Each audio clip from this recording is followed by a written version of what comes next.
The metal pod tore through the sky and crashed into the thick canopy of an Oregon forest, sending up a cloud of pine needles, dust, and sparks. The impact rocked the trees, scattering startled wildlife. From the bent and smoking hull, a figure emerged slender and otherworldly. Emily stepped into the moonlight, her sleek silver suit glowing faintly in the darkness. She was not human. Her species, the Centrans, had evolved far beyond biological emotion. They viewed it as a flaw and inefficient artifact of primitive life. Yet Emily had been chosen for this mission, to walk among humans, to study their culture, and to understand the roots of their unpredictable behaviors. Wrapped around her wrist, a Poe hologram projector flickered to life, shrouding her true form in an illusion-pale skin, dark wavy hair, wide curious eyes. She looked human now, but she felt nothing like them, adjusting her appearance to match. Styles from vintage Earth films she'd studied, she wandered through the underbrush.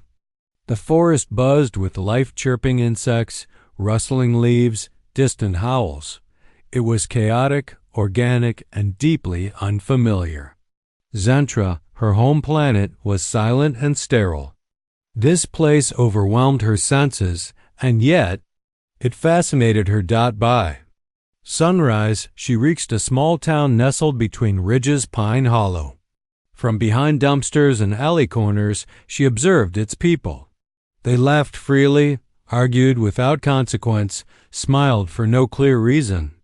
A wooden sign above a brick building caught her eye. Jake's Cafe, homemade cookies. The word cookie appeared in her database, a sugary baked item often used in social bonding rituals. Her species consumed nutrient-paced, flavorless, efficient. Intrigued, Emily stepped inside. Warmth wrapped around her like a blanket.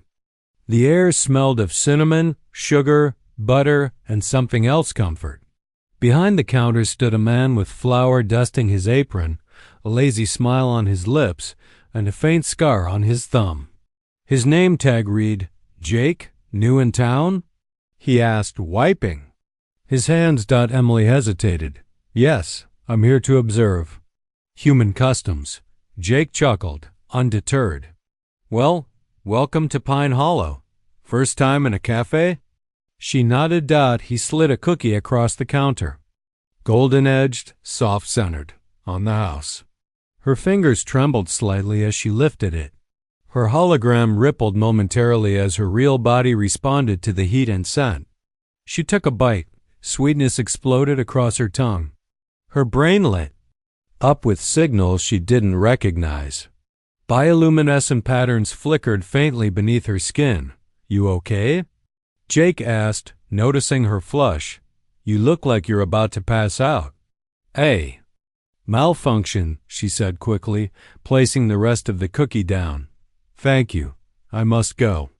That night, back in her damaged pod, she ran diagnostics.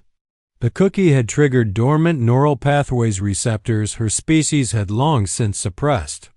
The report she sent to Zentra mentioned minor anomalies in human culinary rituals. But she left out one detail. For the first time, she felt. Awake. The next morning, Emily returned to the cafe. She told herself it was research to understand how humans bonded over shared meals. But the truth was simpler. She craved another. Cookie. Jake smiled when she walked in. "Back again? What'll it be today?" "Another chocolate chip," she said, choosing the same seat. He chuckled, handing it over. "Creature of habit, huh?" She tilted her head. "Routine comforts the mind."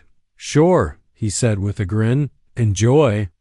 Over the following days, Jake began offering her different kinds: oatmeal raisin, snickerdoodle, peanut butter, even a double fudge brownie.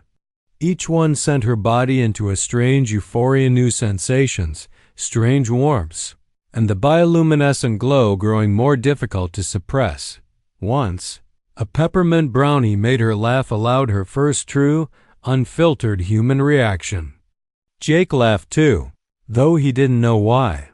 Then her communicator buzzed. A glowing projection of her commanding officer, Vera, appeared. Emily, report. She stepped into an alley to avoid attention. I'm studying their rituals. Food is central to emotional connection. Vera's voice was cold. You've mentioned food excessively. Emotions are distractions. Focus on their flaws: aggression, tribalism, irrational bonds. Emily looked through the window. Jake was humming as he cleaned. Understood. But that night, she smuggled a cookie into her pod, scanning it under Zentra tech. The compounds combined with Earth's oxygen and Jake's biological particles were altering her. The next day, Jake leaned on her table.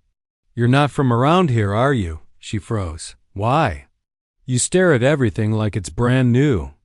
And you never take your jacket off. It's summer. I'm sensitive to temperature. Jake raised an eyebrow, but nodded. Okay, just know you're safe here. Pine Hollow's good at secrets. Her hologram flickered, not from shock, but from relief. Soon, she came daily. Jake saved her cookies. Sometimes he handed her extras for later. Once, he gave her a lemon tart. The tang made her gasp aloud. Too much? He asked. She nodded, glowing faintly. It's intense. As Jake passed her change, his fingers brushed hers. Her body hummed. Zenton didn't blush, but her human disguise did. At night, she ran more scans. The sugars, the air, the emotional exchanges, they were rewriting her DNA. She was becoming something else. Vera's next message was sharper. Your reports are unfocused. You reference cookies more than combat. You're losing objectivity. They prioritize joy, Emily countered. It's part of their survival strategy. Joy is irrelevant. Return for recalibration. Emily lowered her voice. No. Back in the cafe, Jake handed her a cinnamon roll. You look tired. Eat this. She did. Her hologram rippled violently. Jake's eyes widened, but he said nothing. That night, she broke protocol. She baked, mixing earth flour with Zentran energy crystals. The cookie glowed faintly. One bite sent power through her limbs. The next morning, Jake watched her closely. Why are you kind to me? He shrugged. You're different. That's not bad, she smiled. Her disguise cracked. He saw. She braced, but he only raised an eyebrow. So alien, huh? That explains a lot. You gonna vaporize us all? No, I'm here to learn. Jake placed a cookie in front of her. Then start with this one. When Vera's final warning came, return or be exiled, Emily deleted it. Jake flipped the cafe sign to closed. Stay a bit? I want to try a new recipe. Emily hesitated. Zentran value boundaries. You're not Zentran anymore. In the kitchen, Jake guided her hands through mixing dough. Her skin tingled. Why are you doing this? Because you feel like me, and maybe that's not a flaw. They baked together, and when the cookies came out golden and steaming, Emily took a bite. Her disguise fell completely. Jake didn't flinch. You're beautiful. She looked away. I'm a freak. You're real. That's rarer than anything. That night, Zentra came for her. A dark ship descended over Pine Hollow. Kale, the enforcer, emerged. Emily, you've broken protocol. Come now. Jake stepped forward. Leave her alone. Kale scoffed. Primitive. He fired. Jake shoved her out of the way, taking the blast. Emily screamed. Her disguise shattered. She glowed with alien fire. She grabbed a glowing cookie and hurled it, striking Kale's weapon. It disintegrated. Impossible, he gasped. No, Emily said. I'm more. She grabbed Jake, dragging him inside as Kale fired wildly. Another cookie exploded mid-air, forming a shield. Her pod was destroyed. But something new had begun. In the cafe, Jake slumped against the counter. So what now? Emily reached for his hand. Now we bake. Because some revolutions don't start with war. They start with cookies. Bleeding Emily knelt, her hands glowing blue. This will hurt, she warned, pressing them to his wound. He gritted his teeth though at energy surge. Jake gasped as his skin knit together, the scar vanishing. Emily pulled back, exhausted. Your turn, Taurus. Not yet. He stood shaky, but determined. We need to warn the town outside. Pine Hollow's residents stared at the smoking crater where the pod had been. Kel's ship hovered, taunting. Emily stepped forward. He'll leave, or I'll stove him, a voice crackled from the ship. Disn't over, traitor. It vanished into the sky. The townspeople gathered, murmuring. A child pointed at Emily's glowing hands. Are you an angel? No, Emily said, just different. Jake squeezed her shoulder. Different is good. That night they sat on the cafe roof watching stars. They'll come back, Emily said. Let them. Jake handed her a cookie. We've got this, Emily smiled. You're staying, right? Pine Hollow's your own now. She leaned into him, her glow softening. Yes. Morning sunlight streamed into the cafe. Emily said, across from Jake, her hands clasped tightly. I need to tell you the truth, she said. Jake sipped his coffee. About the glowing the spaceship, the cookies, that melt weapon. She blinked. You knew. I guessed you're in it. Exactly. Subtle. He set his mud down. But I want to hear it from you. Emily took a deep breath. I'm from Zintra. My people sent me to study. Humans, they think emotions are flaws, but you made me feel alive. Jake nodded. And the cookies, they ruin me, my DNA. I'm not fully Zenton anymore. He leaned forward. So what now? The council will demand I return. If I refuse, I'm exiled forever. Jake grinned. Sounds like a win-win. Used to stay here, eat cookies, annoy me daily. Emily's eyes filled. You're not afraid, should I be? I could be dangerous. You saved my life. That's good enough. Form relief washed over her. Thank you. Now Jake stood. Let's rebuild your pod. Can't they've you floating around without a redevi, scavenged parts from the wreckage. Essentron tech mixed with earth metal. Jake hammered. Emily welded.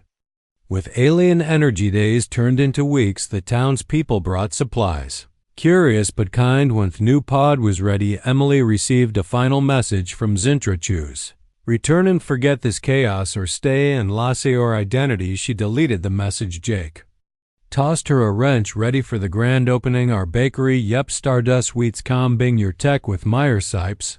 Emily smiled. I like it. As they hung the sign, a child peeked in. Are you an alien? Emily knelt, glowing softly. Yes, but I'm learning to be human. The child grinned. Cool. Jake wrapped an arm around Emily. Home is where the cookies are, he said. A hologram flickered above Emily's rebuilt pod. 3 in Trinelders, their form shimmering with cold light. Emily of Zintra 1 intoned. Ya have violated our laws. Choose return and reclaim your rank, or remain exiled among primitives. Jake stood beside her, silent but unflinching. Emily stared at Fielders. If I stay, I lose my identity. Korik, the elder said, you will be erased from our records, forgotten. Emily glanced at Jake. He shrugged. Bitter to be remembered here. She turned back. I choose Earth. The elders' faces twisted with disdain. You embrace weakness. I embrace life. The hologram vanished. Emily swayed, her body glowing brighter than ever. Jake steadied her. What's happening? My DNA. She gasped. It stabilizing over days. Her alien features faded. Her skin softened. Her glow demento a warm human tone. Only her eyes remained a faint starlight blue. I'm still me, she whispered, but different. Jake grinned. Different is perfect. Faye opened Stardust Sweets the next week. Emily's in tech enhanced the oven, screeding cookies that sparkled faintly, addictive in flavor. Locals joked Thebacary was magic. Children giggled when Emily let them stir glowing batter. One afternoon, a social worker arrived. Waheva girl lie. Her parents died in a crash. She's unusual glows in the dark. Emily and Jake exchanged looks. Emily knelt before lie. You're special, she said. Like me. Lily smiled. Can I stay? Jake ruffled her hair. Only if you like cookies. Years passed. The bakery thrived. Emily's hair grayed, but her eyes stayed bright. Jake's laugh lines deepened. Lie grew into a teenager. Her glow is softer gold, a blend of earth and stars. One night Emily found a ship or riding Earth. She smiled. Let them watch the bell above. Stardust Sweets jingled as customers flooded and drawn by the smell of cinnamon and starlight. Emily wiped at the counter, her blue eyes crinkling asily. Now a teenager served a glowing chocolate chip cookie to a wide-eyed child. Careful. Lie warned their relative. Jake emerged from the kitchen, flower in his hair. We're out of snickerdoodles again, he said, grinning. Town's obsessed. Emily laughed. Good thing your apprentice inherited my tech. She nodded at Lily, who was fixing the Zinnin oven with a screwdriver. The girl's hands glowed faintly, a mix of earth and alien. Just like her years had softened Emily's edges, but her smile stayed bright. Customers often asked about her ice contacts. Jake joked. Emily just winked. At dusk, they closed the cafe. Lie sprawled in the floor doing homework. Why don't entrants ever land? She asked. Emily glanced at the sky. They're curious, but they don't understand happiness, do you, Miss Femno? Emily said, squeezing Jake's hand. This is home. That night, a Zenton ship hovered above Pine Hollow. Inside, Vera watched holograms of the bakery. Laughter, glowing cookies. Lily smiled. She's happier than any Zenon, a scientist noted. Vera frowned. Emotions are inefficient, but she thrives. Vera said nothing. The ship stayed hidden. Observing back on Earth, Emily stood under the stars, Jake's arm around her. Think they'll ever join us? He asked it someday, she said, but they need to learn what we have, like what cookies cows love. Jake chuckled. Good thing we've got plenty. Emily kissed him. Her glow dimming to a warm human light. Above the entrance ship lingered the silent promise, not of invasion, but of hope.